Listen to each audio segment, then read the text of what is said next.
Well, one way to look, I think, at the news world, I think this is particularly true of business news, is that a newspaper is kind of a mass product.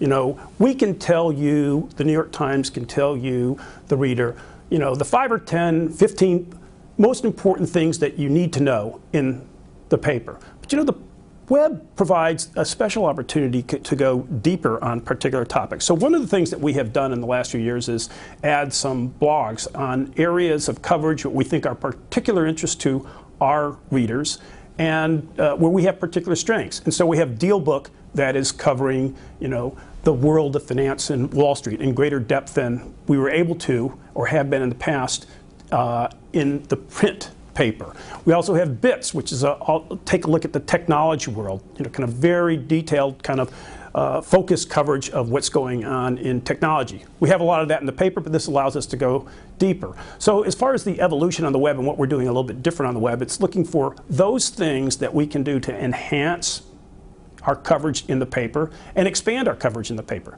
Video is an obvious area for extending that, because we have a lot of smart journalists who are very good at analyzing things, who really understand a topic and can talk to the readers or viewer. And so I think this is another area where it's going to be very popular. You can provide kind of a slightly different kind of journalism. People are going to, I think they're going to continue to want print. They're going to continue to want the web, just the various things that we have on the web, and you can do interactive graphics and stuff. I mean, one of the most popular things a year or so ago was David Leonhardt, who was then our economics columnist, did a thing that was kind of, you fix the budget. And this was during the middle of the debate over, what do you cut? And it was an interactive online column as well as something that was in the paper. So, it's incumbent on us in the Brave New World to make sure that we're using the web in its fullest to reach our audience.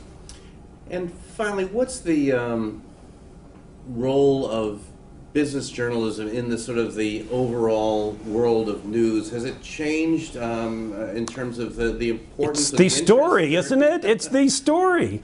Look, the economy for, ever since the financial meltdown, I would say even before then, but it's particularly since the financial meltdown, has been the thing that affects American lives of people around the world most immediately. One could argue that it was probably the most important factor in the last presidential campaign. And it may be in this presidential campaign in the end too. There are a lot of other issues, but the economy is front and center. So yes, I think that it is very important, and I think it's more important than ever before, because what's happening across the country, around the world, is affecting the livelihoods of people. It's affecting kind of their jobs. It's affecting, in many cases, what is the biggest investment of their life, which is their houses. Of course, a lot of people are in the stock market as well.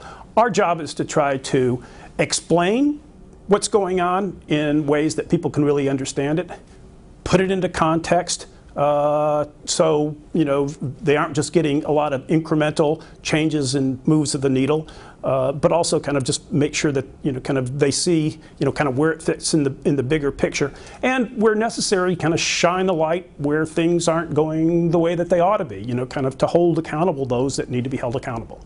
Tune in 10:30 every weekday morning. nytimes.com.